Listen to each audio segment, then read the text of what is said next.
Whiskey. This liquid is whiskey. Tikman natin. Let's go.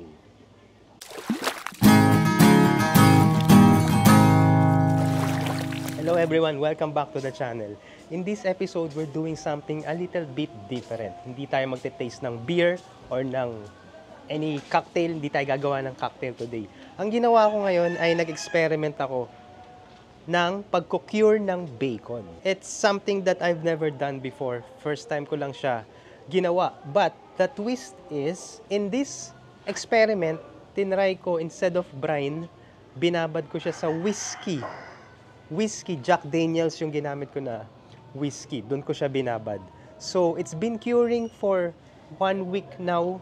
Tapos, ite-taste natin, lulutuin natin siya today in this episode. Alright, samahan niyo ako. Let's go.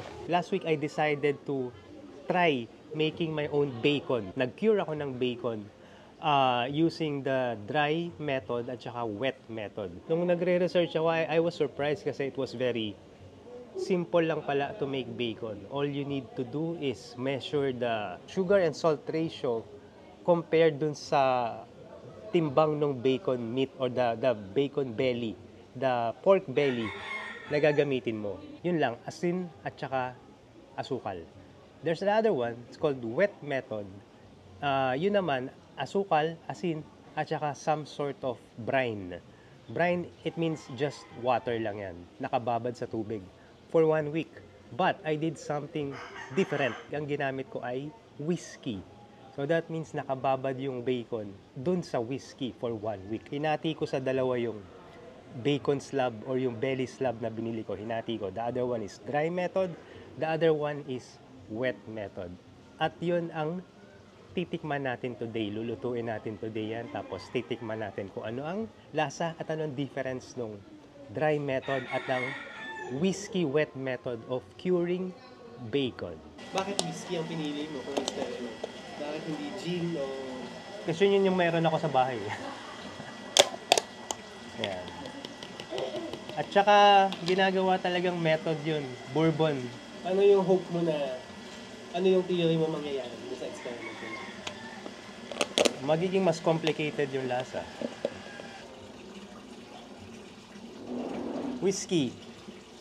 This liquid is whiskey. Ayan. Medyo matamis-tamis yung amoy niya. I don't know kung gaano ka daming whiskey or alcohol yung nag-sip in through the meat. Ayan, look at that. Kita? This is wet curing with whiskey, dry curing with just sugar and salt. Meron din itong sugar and salt, pero binabad ko sa whiskey.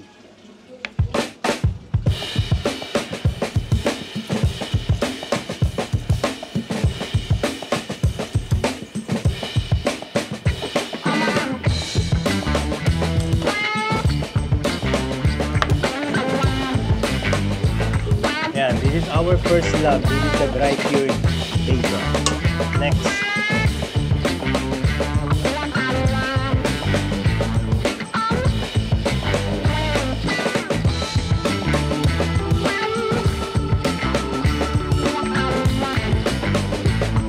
Klase ng bacon. This is dry cured, this is wet cured using whiskey. Hindi ko na-research kung ilang minutes dapat niluluto ang bacon. But usually kasi, di ba pag nagpiprito ka ng bacon, you just fry it. Tapos hanggang maging golden brown na. I guess, tansyahin na lang natin, ano. Pag nakita natin na medyo golden brown na yung surface mismo ng bacon, yun na. Medyo nagiging golden brown na ang kulay niya. But I don't think this is enough. Gusto ko talaga lutong-luto.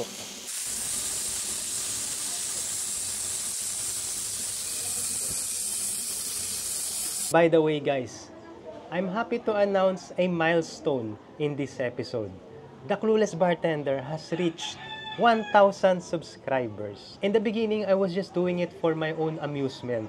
I was just looking for something to do and to enjoy doing it and film it while doing it. So it's just for me. Habang dumadami yung videos ko, nagkakaroon din ng mga subscribers. And kung iisipin mo, yung 1,000 subscribers is not very much in YouTube standards. But for me, that's more than enough to know that people appreciate and watch and they are engaged with the kinds of content that I do dito sa YouTube. And I'm very thankful for that.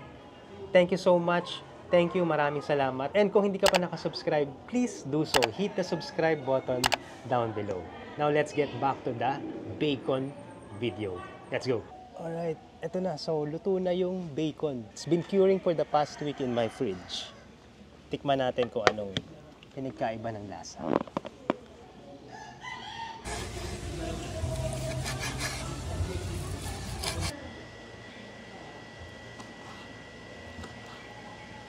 Hindi ko alam kung anong i-expect ko dito sa totoo lang. It kinda looks like a normal, parang liempo. But, let's see. Let's try to taste it and let's try to describe the taste. First natin titikman is the dry aged bacon. Medyo maalat siya. I think naparami yata yung asin. It doesn't taste like bacon. Parang kulang sa tamis. Now, let's try to taste the other one, which is the whiskey soaked. Tikman natin. Let's go.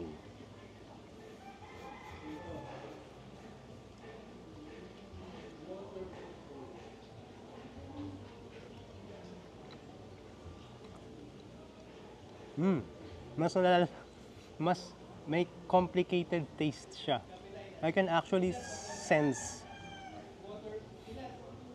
the essence of whiskey. And feeling ko yung alcohol hindi masyadong nag-disappear.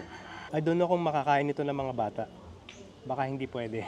I think nandun pa rin talaga yung alcohol content na nag-sip in dun sa meat mismo.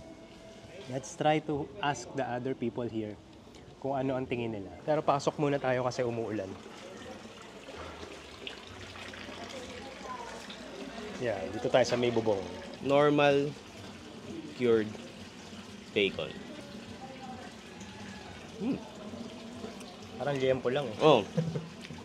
Masarap pero parang regular liempo. Ito naman yung whiskey cured. Whiskey cured. Wet cured. Pero whiskey ang ginamit instead of brine.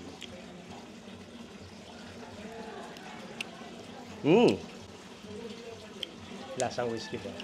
May lasang kakaiba. Yung lasang whiskey nga, mararamdaman mo agad, unang kagat mo pa lang, malalasahan mo na kagad yung ano niya. Pagka whiskey. Mas preferred ko tong whiskey kasi kakaiba yung lasa. Mas social yung lasa nito. Actually, hindi ko nagustuhan. Feeling ko there's something wrong with it. Or nagulat lang siguro yung brain ko. Baka Hindi kasi ko in-expect. unang kagat mo pa lang parang meron na kagad na nag-ano sa mouth mo No. Mas gusto ko to kasi nga kakaiba yung lasa nito. Tsaka ito, since lasang liempo siya, so parang feeling mo okay siya sa kanin. Oh. Ito kasi parang mas pulutan type siya Okay, thank you, Mike. Gusto ba mag-on cam lang nakaubad? Okay lang ba yan? Ay, okay lang naman. O yan, eto.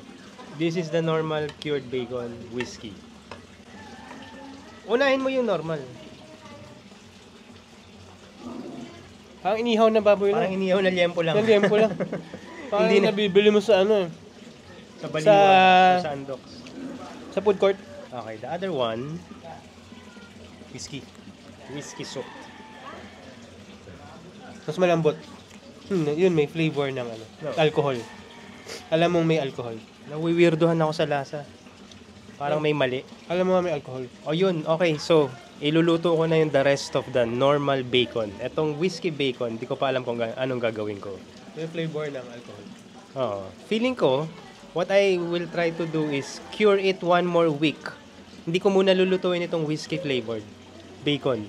But dadagdagan ko ng asukal para I think I wanna try to at least add more sweetness to it para makuha talaga yung totoong lasa ng bacon. Okay, anyway, so I'll cook the rest of it, the rest of the normal bacon na magmumukhang liempo na lang today. Okay, so yun, there you have it.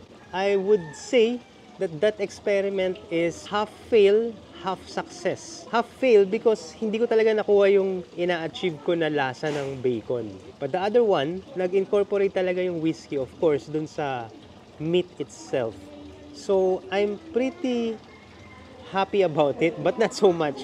Because nawiwirdohan ako sa lasa. But overall, this has been a very good experiment kasi at least nasubukan na natin kung paano gumawa ng cured bacon using the dry method and the wet method using whiskey. So that's it. Thank you for watching. See you in the next episode. Dal ng knife, palitan natin. I'm using this balisong. Kaka-sharpen ko lang nito kahapon. Kaya lang, mabilis mawala yung edge. Mabilis magdal. Wait lang. Palitan ko ng knife.